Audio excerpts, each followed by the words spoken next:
Ukraine has surrendered. Zelensky signed the document during his visit to the United States. Similar to the Wagner PMC, Ukraine has become one of the NATO-affiliated private military companies. Ukrainian air defense shot down a helicopter carrying Interior Ministry leadership near Kyiv. Find out about these and other masterpieces of Kremlin propaganda in today's episode. Detector Media did all the dirty fact-checking work for you. We have separated real facts from those of a parallel universe. My name is Vadym Miskyi. In the next 10 minutes, I will tell you about the most impressive examples of Kremlin propaganda, as well as about some international media that use unverified sources of information. Here we go.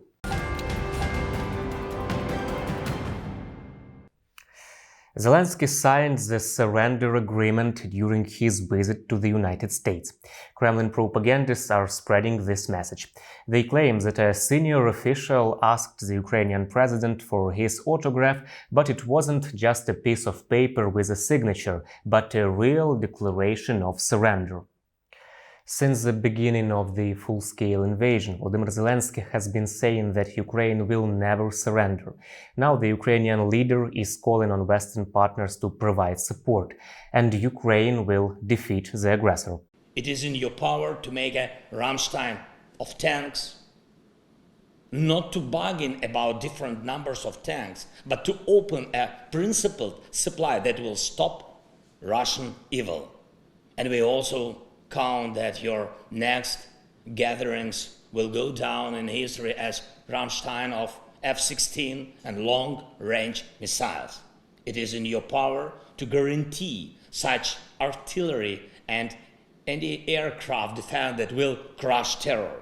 It is in your power to make the victory. Joe Biden has repeatedly stated that the United States will support Ukraine in achieving a just peace. Ukraine has won the Battle of Kyiv, has won the Battle of Kherson, has won the Battle of Kharkiv. Ukraine has defied Russia's expectations at every single turn. And President Zelensky, you have made it clear that he is open to pursuing, well, let me put it this way. He's not open, but you're open to pursuing peace. You're open to pursuing a just peace. We also know that Putin has no intention of stopping this cruel war.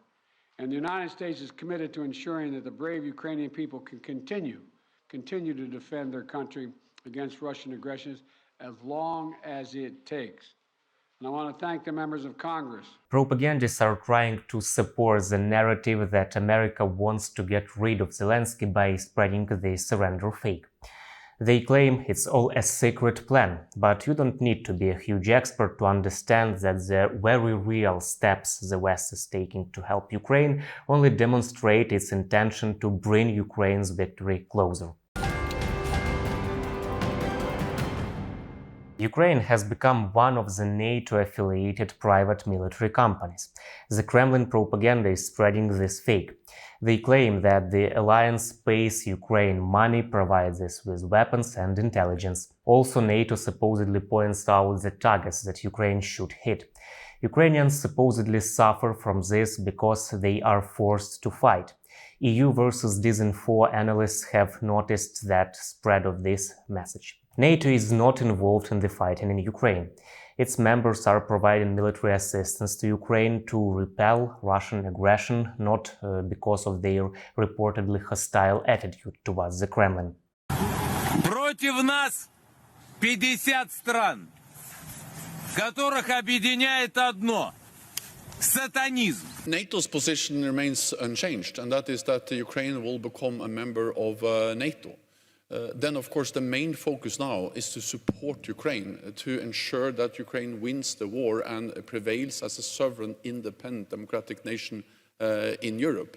And that's the reason why NATO allies partners are providing unprecedented military support to Ukraine, and why I'm traveling around to NATO capitals and calling on them to do even more, and why I welcome the recent announcement of more armor, more advanced air defense systems, most recently by Canada with 200 armored vehicles, and also Poland delivering more weapons, and of course the US leading all these efforts in in this, what we call the contact group or the support group for Ukraine. Ukraine is a sovereign state with a democratically elected president and parliament.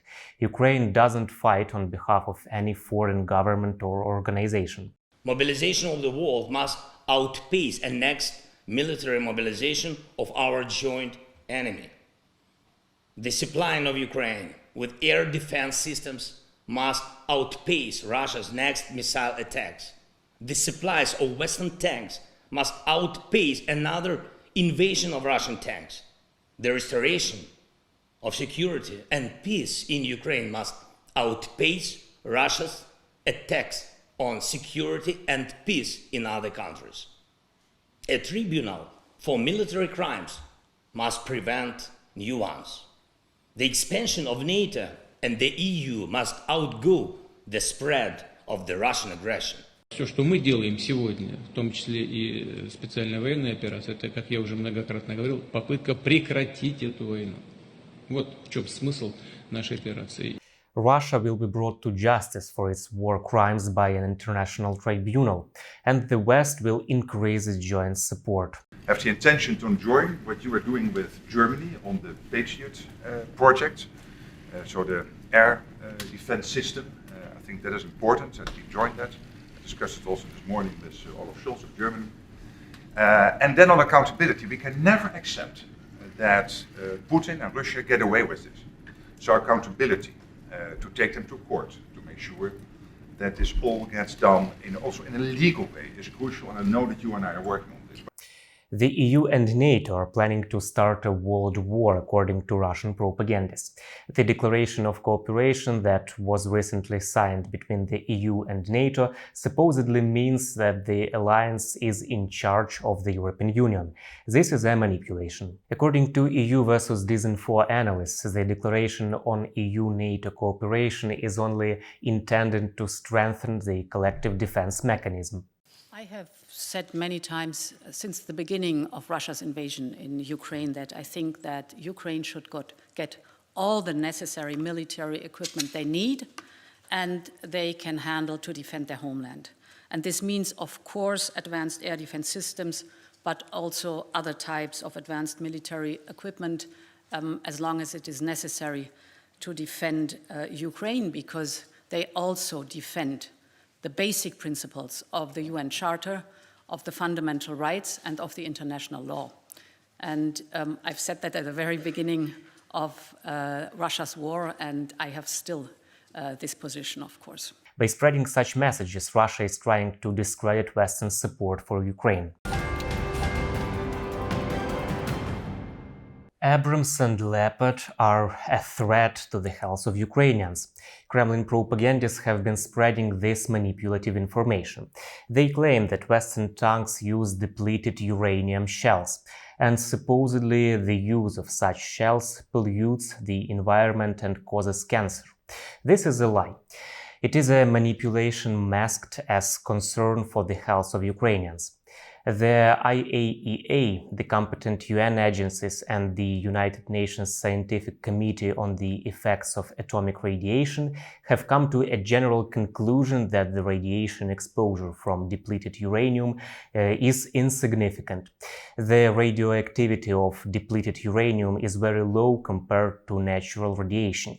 Medical examination of soldiers who used such shells during combat operations revealed no impact of depleted uranium on their health. The allies need to assemble a brigade of Leopard tanks for Kyiv as the new Russian offensive approaches, the Polish president said. I announced our decision about Leopard tanks. Yes, one company of Leopard tanks. It's about 14 tanks.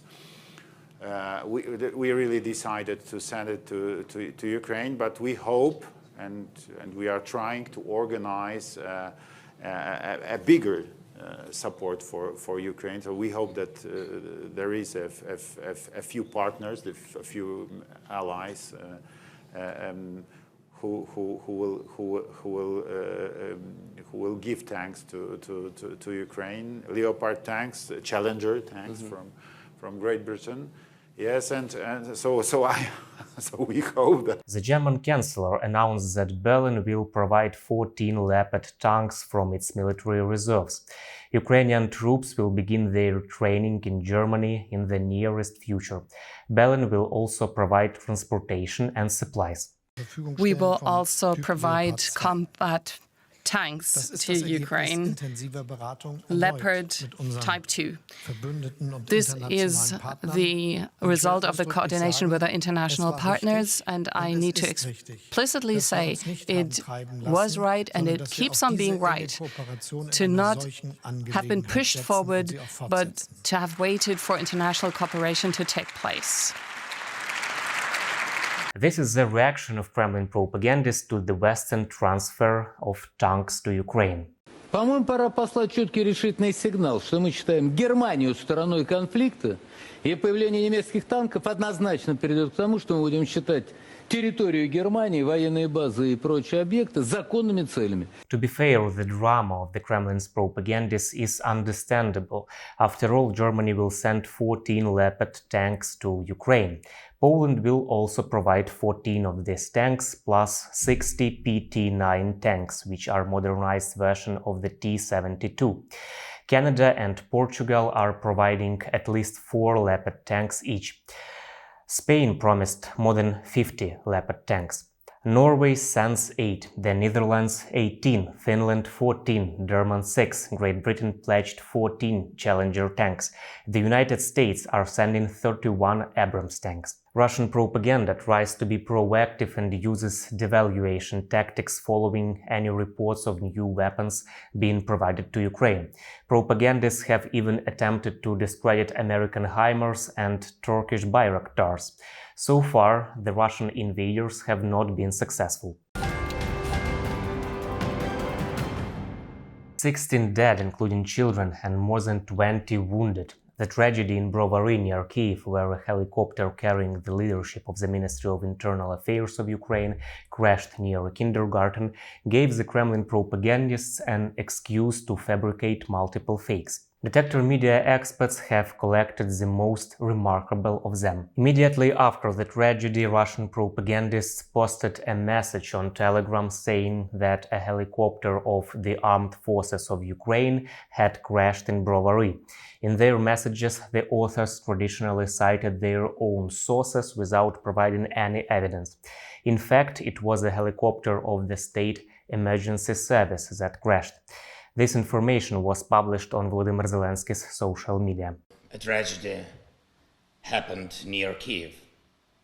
The helicopter crash claimed lives of the Minister of the Internal Affairs of Ukraine, his colleagues and helicopter crew when it fell near a kindergarten.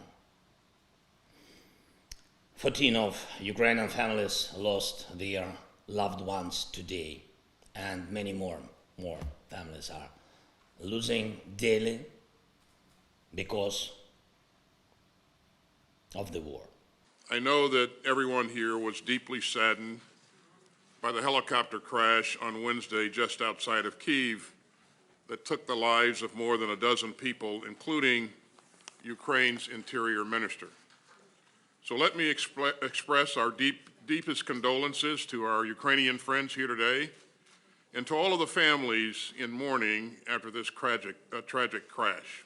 One of the most widespread Russian fakes is that the helicopter carrying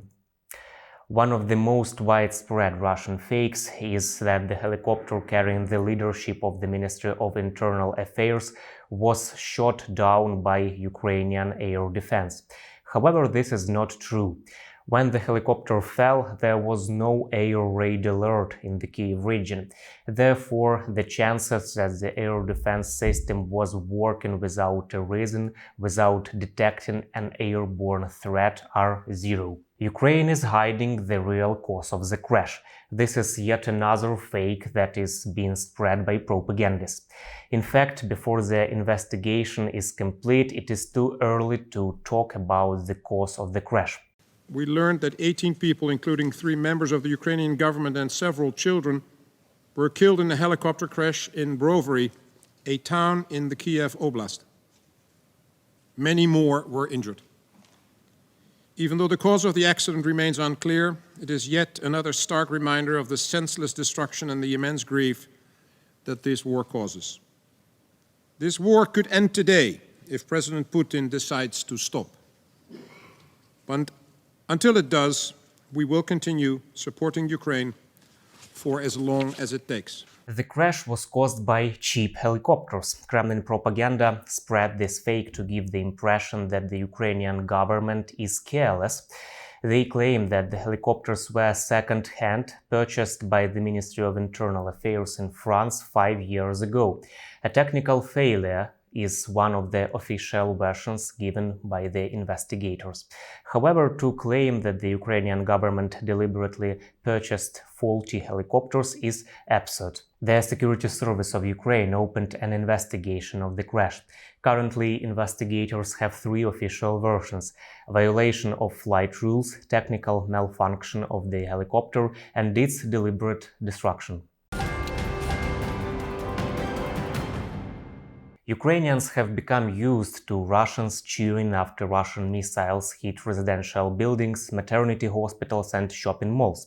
The crash of a helicopter carrying Ukrainian government officials is a good reason for the Russian world supporters to feel good. But the entire civilized world has expressed condolences to Ukraine. We are grateful for this support, and we are going to win together.